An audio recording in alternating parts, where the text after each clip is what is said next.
அன்பு கூறுவே இன்னும் அதிகமாய் ஆராதிப்பே இன்னும் ஆர்வமாய் அன்பு கூறுவே இன்னும் அதிகமாய் ஆராதிப்பே இன்னும் ஆர்வமாய் முழு உள்ளத்தோடு ஆராதிப்பே முழு பலத்தோடு அன்பு கூறுவே ஆராதனை ஆராதனை ஆராதனை ஆராதனை. யாவியின் திரியேக ஆசீர்வாதம் நம் அனைவரையும் ஆசீர்வதித்து காப்பதாக. ஆமென். கிறிஸ்துவில் பிரியமான அன்பு இறை மக்களை, இன்றைய நாளில் சிந்தனைக்காக யோசுவா 15ஆம் அதிகாரம் 20 முதல் 63 திருமொழிகள் வரலாறுகளை பார்க்கும்போது யூதா கோத்திரத்தினுடைய வம்சங்களின் பங்கும் சுதந்திரமும் என்று போடப்பட்டிருக்கிறது. அது நீண்ட நெடிய வரலாறு என்பது வாழ்க்கைக்கு மிக மிக அவசியம். வரலாறு தெரியாதவன் ஒரு அனாதை, வரலாறு இல்லாதவனும் அனாதை, வரலாறு படைக்க முடியாதவனும் ஒரு அனாதை. ஆகவேதான் இன்றைக்கு தமிழக அரசும் கூட இந்த பிரதான சின்னங்களை அகழ்வாராய்ச்சி என்ற துறையின் மூலமாக பல நிலையிலே கண்டுபிடித்து கொண்டிருக்கிறார்கள். அந்த கண்டுபிடிப்புகளில் அவர்களுக்கு ஆதாரமாக அடித்தளமாக விளங்குவது கல்வெட்டுகள் மிக மிக அவசியம்.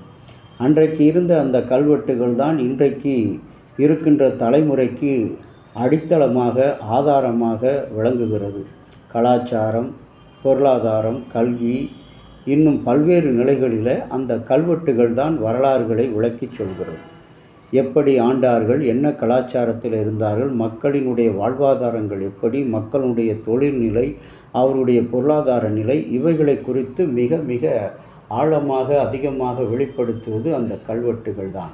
இன்றைக்கு இந்த வரலாற்று பின்னணியத்தை பார்க்கும்போது இந்த திருமறை ஒரு அழியாத கல்வெட்டாக காணப்படுகிறது. யோசுவா 15ஆம் அதிகாரம் 20 முதல் யூதா கோத்திரத்தினுடைய வம்ச சுதந்திரங்கள் என்று சொல்லப்படுகிறது.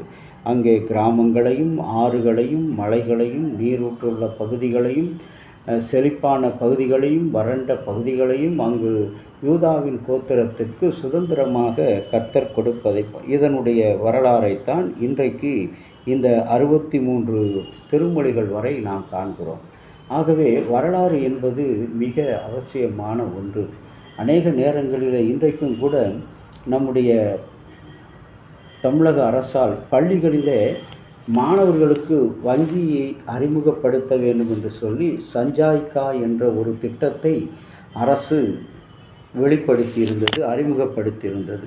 பள்ளி வங்கியியல் கடைபிடிக்கப்பட்டது. இது இந்திய அரசால் சஞ்சாய்கா என்ற வசதி மூலமாக உருவாக்கப்பட்டது. இந்த திட்டம் இந்திய அரசால் உருவாக்கப்பட்டு பள்ளி மாணவர்களுக்கு நிதி சேமிப்பு திட்டத்தை கொடுத்தது.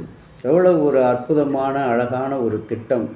மாணவர்கள் எதிர்காலத்தில் கஷ்டப்படக்கூடாது, சேமிக்கின்ற பழக்கத்தை அவர்கள் கை கொள்ள வேண்டும், பின்பற்ற வேண்டும் என்கின்ற நிலையைத்தான் இந்த அரசு மிக அழகான முறையிலே பள்ளிகளிலே இன்று வரை அதை கடைபிடித்து கொண்டிருக்கு. ஆனால் இப்பொழுது இருக்கிறதா இல்லையா, எத்தனை பள்ளிகளிலே அதை கடைபிடிக்கிறார்கள் என்பது ஒரு கேள்விக்குறி.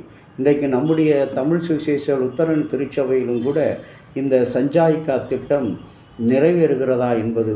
இன்றைக்கு இந்திய அரசாங்கம் உலக வங்கியிலே சென்று கடன் வாங்குகிறது. ஒவ்வொரு இந்திய பிரஜையின் தலை மீது இத்தனை லட்சங்கள் கடன் இருக்கிறது என்று சொல்லி புள்ளி விவரங்களை கூறுகிறார்கள். காரணம் என்ன? மாணவர்களிடத்தில் படிக்கின்ற போதே அந்த சேமிக்கின்ற பழக்கம் அவனுடைய வாழ்வை துவங்கும்போது, அவனுடைய குடும்பமாக மாறும்போது, தொழிலை துவங்கும்போது அந்த சேமிக்கின்ற பழக்கம், இதற்கெல்லாம் காரணம் வரலாறு. அன்றைக்கு இந்த செப்டம்பர் 15ஆம் நாள் இந்த காரியத்தை கடைபிடித்தார்கள் என்று வரலாறு நமக்கு கூறுகிறது கல்வெட்டுகள் மூலமாக. இன்றைக்கு திருச்சபையில் நாம் பார்க்கிறோம், நம்முடைய மிஷினரிமார்கள் வந்து இந்த இடத்துல தங்களுடைய சொந்த வீட்டையும் நாட்டையும் விட்டு அவற்றையெல்லாம் விற்று அவருடைய கப்பல், அவருடைய விமானங்கள், அவருடைய சொத்துக்கள், கம்பெனிகள் அனைத்தையும் விற்று இந்த இந்திய திருநாட்டிலே வந்து லுத்தரன் திருச்சபையில் சொத்துக்களை வாங்கி போட்டார்கள். அதற்கு ஆதாரமான கல்வெட்டுகள் இருக்கிறது. இன்றைக்கு பல ஆலயங்களில் பார்க்கிறோம், கல்வெட்டு வைப்பது என்றாலே கேள்விக்குறியாக இருக்கிறது. ஏன் கல்வெட்டு வைக்க வேண்டும்? இவன் இந்த இனத்தைச் சேர்ந்தவன், இவனுடைய பெயர் நம்முடைய கோயில் கல்வெட்டிலே இருக்கக்கூடாது என்று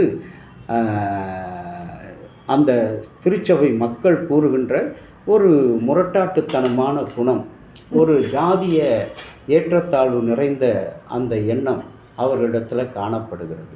இன்றைக்கு காரணம் இந்த கல்வெட்டு தான். 1838 ஆரம்பிக்கப்பட்ட அந்த லுத்தரன் மிஷின் அந்த கொள்ளிடக்கரை ஆற்றில், அது திருச்சியில் மார்க்கெட் பகுதியில் வந்து ஸ்தாபித்து, அதனைத் தொடர்ந்து தரங்க இல்லம் என்று ஸ்தாபித்து இன்றைக்கு லுத்தரன் திருச்சபையாக உருவாச்சுன்னா இதற்கெல்லாம் அடிப்படை காரணம் அந்த ஆலயத்தில் இருக்கின்ற கல்வெட்டை நாம் படித்து தெரிந்து கொள்ளலாம்.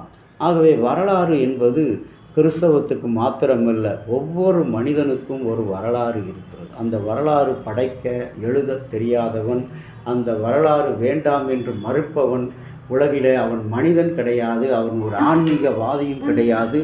அவன் ஒரு அனாதை, அடிமை, முட்டாள் என்று பிசாசினுடைய பிள்ளை என்று கூறப்படும். ஆகவே தான் இயேசு கிறிஸ்துவினுடைய பிறப்பின் வரலாற்றை பார்க்கிறோம் திருமறையில், மத்தேயு, மாற்கு, நற்செய்தி நூல்களில். ஆகவே வரலாறை நாம் கல்வெட்டுகளாக பதித்து வைக்கவில்லை என்று சொன்னால் நம்முடைய வாழ்க்கையில் அவைகளை நாம் காத்திருக்க முடியாது. ஆகவே அந்த வரலாற்றின் நோக்கத்தை நாம் உணர்ந்து ஆண்டவரை நோக்கி ஜெபம் செய்வோம். இரக்கமுள்ள பரலோக பிதாவே, பள்ளி வங்கியியல் என்ற சஞ்சாய்க்கா திட்டத்தை இன்றைக்கு நாங்கள் பார்க்கும் பொழுது அது வரலாற்று பிரதான சின்னம். அதை நாங்களும் திருமறையில் யூதா கோத்திரத்தின் வரலாறை நாங்கள் படிப்படியாக படித்திருக்கிறோம். இயேசுவினுடைய வரலாறை பார்க்கிறோம். ஆண்டவரே, இந்த வரலாறை நாங்கள் மறுக்காதபடி இந்த உலகத்துக்கு வரலாறை படைத்து விட்டு செல்கிறவர்களாக இருக்க நாங்கள் அழைக்கப்படுகிறோம். இயேசுவின் நாமத்தில் வேண்டுகிறோம் நல்ல பிதாவே, ஆமேன். தந்தையாகிய கடவுளின் அன்பும் மைந்தராகிய இயேசுவினுடைய அருளும் பரிசுத்த ஆவியினுடைய நல்ல உரம் பாதுகாப்பும் உங்கள் அனைவரோடு இருப்பதாக. ஆமேன்.